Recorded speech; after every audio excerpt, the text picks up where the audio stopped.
নির্বাচনের দিনই গণভোট হবে, তার আগে নয় বলেছেন বিএনপি মহাসচিব মির্জা ফখরুল ইসলাম আলমগীর।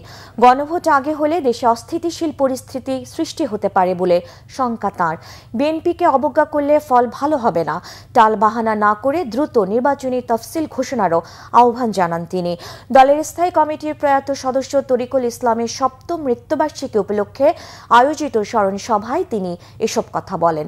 মির্জা ফখরুল বলেন, অবিলম্বে নির্বাচনের তফসিল ঘোষণা করা না হলে দেশ ব্যর্থ রাষ্ট্রে পরিণত হবে।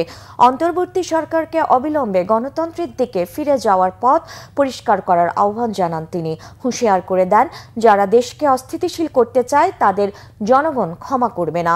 ঐকমত্য কমিশনে বিএনপি সহ যেসব রাজনৈতিক দল একমত হয়েছে তা বাস্তবায়ন করার পাশাপাশি কোনো ষড়যন্ত্র চক্রান্তের কাছে দলটি আপোষ করবে না বলেও জানান মির্জা ফখরুল।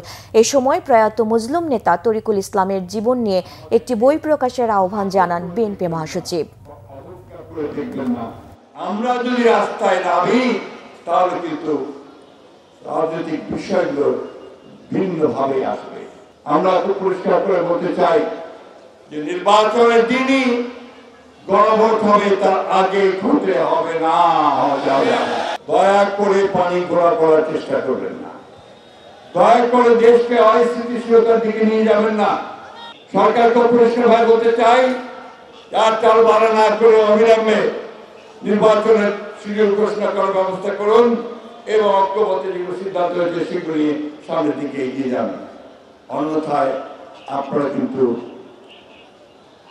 ব্যর্থ সরকারে পরিণত হবেন এবং এসব জবাবদিহিতা আপনাদেরকে করতে হবে।